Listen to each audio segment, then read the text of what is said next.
नमस्कार दोस्तों, मैं जगजीवन शर्मा, इंश्योरेंस एडवाइज़र। तो आपके समक्ष एक पॉलिसी कन्यादान पॉलिसी लेकर आया हूँ। तो आइए समझते हैं इस विषय के बारे में कि क्या है कन्यादान पॉलिसी। इस प्लान का नाम है जीवन लक्ष्य प्लान नंबर 933। इसमें आपको वही सब बेनिफिट मिल जाते हैं जो कि कन्यादान पॉलिसी में मिल जाते हैं। तो यह कन्यादान पॉलिसी के नाम से फेमस होती है। तो आइए जान लेते हैं कौन कौन आदमी इस पॉलिसी को ले सकते हैं और इसके क्या क्या लाभ रहेंगे और कितना प्रीमियम देना होगा। इस सभी विषयों पर चर्चा करेंगे और साथ के साथ हम इस विषय पर भी चर्चा करेंगे कि इसे कन्यादान पॉलिसी क्यों कहते हैं। तो सबसे पहले हम ये जान लेते हैं कि इस इंश्योरेंस पॉलिसी को लेने के लिए मिनिमम एज कितनी रहेगी। 18 वर्ष। तो 18 वर्ष का व्यक्ति इस पॉलिसी को ले सकता है। तो यहाँ पर मिनिमम एज दे रखी है 18 वर्ष की, यानी कि कम से कम उम्र आपकी 18 वर्ष की होनी चाहिए अगर आप इस प्लान को लेना चाहते हैं। 18 वर्ष से कम के व्यक्ति इस इंश्योरेंस को नहीं ले सकते हैं। यहाँ से एक बात पता चलती है कि आप इस पॉलिसी को अपने बच्चे के नाम पर नहीं ले पाएंगे, क्योंकि कम से कम उम्र 18 वर्ष की होनी चाहिए और आपको यह पॉलिसी अपने नाम पर लेनी होगी। तो यदि आप यह पॉलिसी अपने बच्चे को लेना चाहते हैं तो यह पॉलिसी आपको अपने उस पर लेनी होगी। यहाँ यह मैटर नहीं करता कि आप मैरिड है या अनमैरिड हैं। और उसके बाद हम बात करते हैं मैक्सिमम एज की। तो यानी कि ज़्यादा से ज़्यादा कितनी उम्र के व्यक्ति इस पॉलिसी को ले सकते हैं। तो वो उम्र यहाँ पर दी गई है 50 वर्ष की, यानी कि 18 साल से लेकर 50 साल के व्यक्ति इस इंश्योरेंस पॉलिसी को ले सकते हैं। उसके बाद हम बात करते हैं पॉलिसी टर्म की, यानी कि इस प्लान को अगर आप लेते हैं तो कितने साल के लिए आप इस पॉलिसी को ले सकते हैं। तो यहाँ पर आप 13 साल से लेकर 25 साल तक इस पॉलिसी को ले सकते हैं। कम से कम आपको यह बीमा 13 साल का तो लेना ही होगा, ज़्यादा से ज़्यादा 25 वर्ष तक ले सकते हैं। इनके बीच में आप कोई भी टर्म चूज़ कर सकते हैं, 14 साल, 15 साल, 16 साल, 21 साल, 22 साल, कुछ भी, जो भी आप टर्म लेना चाहते हैं वो टर्म आप यहाँ पर ले सकते हैं। उसके बाद हम बात करते हैं प्रीमियम पेइंग टर्म की, यानी कि आपको अपनी पॉलिसी में कितने साल तक पॉलिसी का प्रीमियम पे करना होगा। तो यहाँ पर मैं आपको बताना चाहूँगा कि इसमें आपको 3 साल की छूट मिल जाती है, यानी कि जितने साल की भी आप पॉलिसी लेते हैं उससे 3 साल कम आपको आपका पॉलिसी का प्रीमियम पे करना होता है। मान लीजिए आप 21 साल की एक पॉलिसी लेते हैं तो उससे 3 साल कम, यानी कि 18 साल के लिए आपको उसमें अपनी पॉलिसी का प्रीमियम पे करना होगा। उसके बाद 3 साल आपको पॉलिसी की किस्त नहीं भरनी होगी। उसके बाद हम बात करते हैं मिनिमम सम एश्योर्ड की। मिनिमम सम एश्योर्ड मतलब कम से कम आप कितने का बीमा ले सकते हैं। तो यहाँ पर 1 लाख मिनिमम सम एश्योर्ड है। तो इसका मतलब ये नहीं है कि आपको 1 लाख रुपया पे करना होगा। इसमें जो भी आपका पॉलिसी है, मैच्योरिटी है, डेथ बेनिफिट है, वो सब कैलकुलेट किया जाता है। तो उसके बाद हम बात करते हैं मैक्सिमम सम एश्योर्ड की। ज़्यादा से ज़्यादा बीमा आप कितने का ले सकते हैं। तो यहाँ पर इसकी कोई भी लिमिट नहीं दी गई है मित्रों। तो यह आपकी इनकम प्रूफ के अकॉर्डिंग आपको ज़्यादा से ज़्यादा बीमा दिया जा सकता है। तो ये हमने देख लिया है कौन कौन इस पॉलिसी को ले सकते हैं। आइए अब एक एग्जाम्पल लेकर इस पॉलिसी के बारे में समझते हैं। तो मैं एग्जाम्पल आपके सामने प्रस्तुत करता हूँ। तो एक व्यक्ति है जिसकी उम्र 30 वर्ष की है और वह इस पॉलिसी को 21 वर्ष के लिए लेना चाहते हैं, यानी कि जो हमारी पॉलिसी की टर्म होगी 21 साल आप ले लेते हैं। तो प्रीमियम पेइंग टर्म देखते हैं, वो होगी 18 वर्ष की, यानी कि जो भी आप टर्म लेते हैं उससे 3 साल कम आपको प्रीमियम पे करना होता है। यहाँ पर आपको 18 वर्ष के लिए प्रीमियम पे करना होगा। तो मान के चलिए सम एश्योर्ड 10 लाख मान के चलते हैं। 10 लाख का बीमा आप लेते हैं मान के चलिए। तो यदि आप 10 लाख का बीमा लेते हैं तो यहाँ पर 53,140 रुपये आपको पहले साल में इसका प्रीमियम पे करना होगा। उसके बाद बाकी के बचे सालों में 51,995 रुपया एक साल में प्रीमियम पे करना होगा। अगर आप 6 महीने में, 3 महीने में, हर महीने में इस पॉलिसी की किस्त भरना चाहते हैं तो वो भी आप स्क्रीन पर देख सकते हैं। तो यहाँ पर जो हमने आपकी उम्र है वो 30 वर्ष मानी है, तो आने वाले 18 सालों के लिए आपको प्रीमियम पे करना होगा। यानी कि जब तक आप 48 साल के होंगे तब तक आपको इस पॉलिसी में प्रीमियम की पेमेंट करनी होगी। अगर हम टोटल देखते हैं कि इन 18 सालों में आपने कितना प्रीमियम पे किया हुआ है, तो आपने लगभग 9,37,054 रुपये पे किए हुए होंगे। तो जब आपके 18 साल पूरे हो जाएंगे तो उसके बाद 3 वर्षों तक आपको कोई भी प्रीमियम पे नहीं करना होगा। जब आपके 21 वर्ष पूरे हो जाएंगे और आप 51 वर्ष के हो जाएंगे तब मैच्योरिटी हो जाएगी। यानी कि आपकी पॉलिसी की मैच्योरिटी होगी। जब आपकी पॉलिसी की मैच्योरिटी होगी तो उस समय आपको 21,29,000 रुपये के करीब अमाउंट मिल जाता है, जिसमें आपको 10 लाख रुपये का सम एश्योर्ड, 10,29,000 रुपये का बोनस और 1 लाख रुपये का फाइनल एडिशन बोनस होता है। तो ये टोटल मिला के आपको लगभग 21,29,000 रुपये अमाउंट मिल जाता है मैच्योरिटी पर। तो ये देखिए, हालांकि ये बात हम तब कर रहे हैं जब हमारे पॉलिसी होल्डर के साथ कोई भी दुर्घटना नहीं होती है। और आइए अब मैं आपको बताता हूँ कि इसे कन्यादान पॉलिसी क्यों कहा जाता है। मान लीजिए जब आपने ये पॉलिसी ली तो आपकी जो लड़की है या लड़का है कोई भी, तो उसकी एज 1 साल है। तो जब लगभग आपकी बेटी 22 वर्ष की हो जाएगी तो आपकी बेटी के लिए एजुकेशन के लिए आपको यहाँ पर पैसा मिल जाता है। तो आप इस पैसे से अपनी बेटी का कन्यादान भी कर सकते हैं और उसकी शादी भी कर सकते हैं। तो आइए एक एग्जांपल लेकर जानते हैं कि एक पॉलिसी के दौरान जिसने भी ये पॉलिसी ली थी, यदि उसकी डेथ हो जाए तो उसका कन्यादान कैसे होगा। तो मान लीजिए पॉलिसी शुरू होने के 4 साल के बाद पॉलिसी होल्डर की डेथ हो जाती है। डेथ कभी भी हो सकती है। पॉलिसी शुरू होने के 2 साल बाद भी शुरू हो सकती है, 1 साल बाद भी हो सकती है, या शुरू होते ही भी हो सकती है। तो हमारे केस में यहाँ मान लेते हैं कि पॉलिसी होने के 4 साल बाद डेथ हो जाती है, पॉलिसी होल्डर की डेथ हो जाती है। तो आगे के जितने भी प्रीमियम होंगे वो आपको पे नहीं करने होंगे। आपका प्रीमियम वहीं पर ख़त्म हो जाता है। बाकी के जितने भी बचे हुए 25 साल के प्रीमियम है वो सभी के सभी प्रीमियम LIC माफ़ कर देती है। और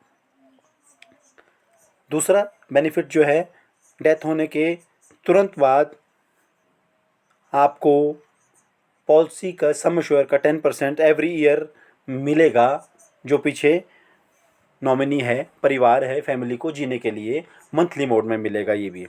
तो मान के चलिए 10 लाख रुपए का बीमा लिया हुआ था तो 1 लाख रुपया हर साल आगे मिलता रहेगा जब तक आपकी पॉलिसी की मैच्योरिटी नहीं होती है। तो यानी कि हमारे केस में देखते हैं, यदि 4 साल के बाद डेथ हो जाती है तो बाकी के बचे 17 साल में 1-1 लाख रुपए मिलता रहेगा, जो कि मैच्योरिटी आने तक 17 लाख रुपया हो जाएगा। तो बहुत ही बड़ी बात है दोस्तों, बहुत ही बड़ी बात है। मतलब इतना बड़ा बेनिफिट। और इसके साथ साथ तीसरा बेनिफिट क्या है कि जब भी पॉलिसी ख़त्म होती है, मैच्योर होगी जब, तो मैच्योरिटी का जो अमाउंट था, जो आपको मैच्योरिटी का अमाउंट था जो आपको बताया गया था, वो सब मैच्योरिटी का अमाउंट आपको दिया जाएगा। तो ये इतनी ज़बरदस्त लाभ इस योजना के हैं कि पिता के ना रहने पर भी बच्चों की पढ़ाई और शादी का पूरा प्रबंध किया गया है। ये एक सोच है, सोच से ही परिवार चलता है, सोच से ही जीवन चलता है, सोच से ही LIC पॉलिसी भी चलती है। तो मैच्योरिटी पर भी देख लीजिए 22,29,000 रुपये मैच्योरिटी भी मिलने ही वाली है। तो अब देखिए, प्रीमियम भी सभी माफ़ कर दिए, हर साल 1-1 लाख रुपया भी दिया जाएगा और मैच्योरिटी पर 22,29,000 रुपये भी दिया जाएगा। तो सोचने वाली बात है, आपने टोटल लगभग 2 लाख रुपए दिए थे और आपको 22,29,000 मैच्योरिटी और 17 लाख आपको बीच में जीवन यापन के लिए परिवार को मिल गया। तो आप सोच सकते हैं कि लगभग 39 लाख के आसपास का लाभ 2 लाख को देने से मिला है परिवार को। तो थोड़ा सा मैं जल्दी बोल रहा हूँ ताकि मैं चाहता हूँ कि वीडियो थोड़ा जल्दी से जल्दी पूर्ण किया जाए। तो 18 साल से ऊपर के व्यक्ति इस पॉलिसी को ले सकते हैं। 18 साल से नीचे के लिए ये जीवन लक्ष्य प्लान नहीं होता है। इसके बाद मैं यहाँ पर आपको कुछ सजेशन देना चाहूँगा। इस पॉलिसी में आपको कुछ एडिशनल बेनिफिट भी मिल जाते हैं, जिसके लिए आपको कुछ एक्स्ट्रा प्रीमियम पे करना होता है। तो यहाँ पर उन बेनिफिट्स को आप अपने पॉलिसी में ले सकते हैं। सबसे पहले बेनिफिट है टर्म राइडर का। तो जैसे कि आपने 10 लाख की पॉलिसी ली है, तो आप 10 लाख तक का टर्म का राइडर ले सकते हैं।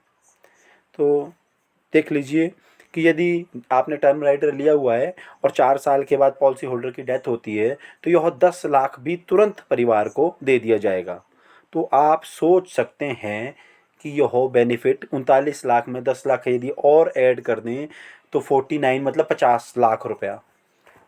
तो सिर्फ इस केस में क्या होता है कि पॉलिसी होल्डर ने सिर्फ 2 लाख रुपया जमा किया था 4 सालों तक, 50-50 हज़ार के हिसाब से 2 लाख रुपए जमा किया था, 2 लाख समथिंग। तो आपको 40 लाख रुपए का बेनिफिट परिवार को मिल रहा है। तो यह सोच से भी परे है। तो यदि हाँ, यहाँ पर अगर पॉलिसी होल्डर की डेथ एक्सीडेंट के कारण होती है, तो जैसा कि मैंने आपको बताया, जो आपको बेनिफिट मिलने थे ये बेनिफिट तो आपको मिलने ही है, साथ के साथ इसके अलावा अलग से 10 लाख रुपया एक्सीडेंटल बेनिफिट डेथ का मिलेगा। तो यह सोचने वाली बात है कि इमीडिएट यदि 4 लाख के साल के बाद पॉलिसी होल्डर की डेथ हो जाती है तो उसको 20 लाख रुपए इमीडिएट मिलेगा। और यह टोटल जो है बेनिफिट फैमिली के लिए मिलता है वो 60 लाख रुपए के आसपास पहुंच जाता है। तो ज़रा देखिए, यह सोच से भी परे हैं दोस्तों। यह मेरी LIC है, हमारी LIC है, इसीलिए सब लोग इस पर विश्वास करते हैं और इसी वजह से आप का यह भरोसा है, जिस वजह से LIC नंबर 1 है। LIC ने यहाँ पर आपको एक और बेनिफिट दिया है। LIC कहती है कि आपका जो भी मैच्योरिटी का बेनिफिट है या जो भी डेथ बेनिफिट का अमाउंट मिलना होता है, आप उसे इंस्टॉलमेंट में भी ले सकते हैं। 5, 10, 15 साल की इंस्टॉलमेंट उनसे बनवा सकते हैं। आप हमें कह सकते हैं, है ना। तो आप चाहें तो एक साथ भी ले सकते हैं उस अमाउंट को, मैच्योरिटी अमाउंट को या डेथ अमाउंट को। आप चाहें तो उसे इंस्टॉलमेंट में भी ले सकते हैं। आपने प्रपोज़ल फॉर्म जब भरते हैं उस समय भी बता सकते हैं कि हमें यह अमाउंट एक मुश्त चाहिए या इसे इंस्टॉलमेंट्स में लेना है। तो उसके बाद हम बात करते हैं इसके अदर बेनिफिट की। आइए देखते हैं, यानी कि इस पॉलिसी में आपको और कौन कौन से बेनिफिट मिलते हैं। सबसे पहले यहाँ पर आपको कुछ एडिशनल राइडर्स मिलते हैं, यानी कि कुछ एडिशनल बेनिफिट्स आपको इसमें मिल रहे हैं, जिसके लिए आपको कुछ एक्स्ट्रा प्रीमियम पे करना होगा। यहाँ पर आप एक्सीडेंटल डेथ बेनिफिट ले सकते हैं, डिसेबिलिटी राइडर ले सकते हैं और टर्म राइडर ले सकते हैं, क्रिटिकल इलनेस राइडर ले सकते हैं। थोड़ा सा बिल्कुल थोड़ा सा एक्स्ट्रा प्रीमियम दे करके आप योर राइडर ले सकते हैं। उसके बाद आप पॉलिसी शुरू होने के 2 साल के बाद अपनी पॉलिसी पर लोन भी ले सकते हैं। उसके बाद आप अपनी पॉलिसी को शुरू होने के 2 साल बाद की सरेंडर भी कर सकते हो, यानी कि बंद कर सकते हो। परंतु हम ऐसा सुझाव देते नहीं हैं, क्योंकि उसमें हमेशा नुकसान रहता है। तो इसीलिए सरेंडर सिर्फ उसी केस में करना चाहिए जब हमें बहुत ज़्यादा ज़रूरत हो पॉलिसी की, परंतु कोशिश करनी चाहिए कि ना करें। मित्रों, यह मेरा सुझाव रहेगा आपसे। आइए तो अब हम बात करते हैं मोड ऑफ़ पेमेंट की। तो LIC आपको 4 प्रकार के मोड ऑफ़ पेमेंट देती है। आप yearly, half yearly, quarterly, monthly किसी भी तरीके से अपने प्रीमियम का मोड चूज़ कर सकते हैं कि आपको साल में किश्त भरना है, 6 महीने में, 3 महीने में या मंथली। इसके बाद आपको यहाँ पर एक ग्रेस पीरियड भी मिलता है, यानी कि आपको कुछ एक्स्ट्रा दिन दिए जाते हैं जिसमें आप अपनी पॉलिसी की किश्त भर सकते हैं, जिसमें आपसे किसी भी प्रकार की कोई भी लेट फीस नहीं ली जाएगी। यानी कि आपने यदि मंथली मोड लिया है तो आपको 15 दिन दिए जाते हैं। ड्यू डेट से 15 दिन के अंदर अंदर यदि आप पॉलिसी का प्रीमियम भर देते हो तो आपसे किसी प्रकार का लेट फीस नहीं ली जाती है।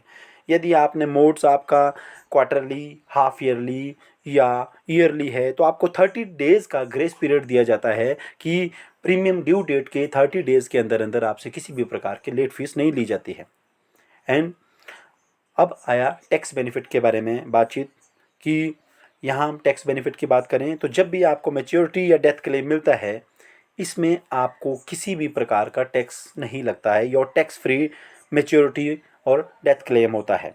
आप इसको इनकम टैक्स में जो एग्जेम्पशन है 10(10)(d) और उसमें इसको ले सकते हैं, इसका बेनिफिट ले सकते हैं। और डिडक्शन एज पर ITR जो भी है ऑन प्रीमियम पर वो भी आपको उसका बेनिफिट मिलता है। और जो मोड पे रीबेट है, यदि आप ईयरली मोड चूज़ करते हैं तो 2% का रीबेट आपको दिया जाता है LIC की तरफ से। और यदि आप हाफ ईयरली मोड लेते हैं तो आपको 1% का रीबेट दिया जाता है आपके प्रीमियम पर।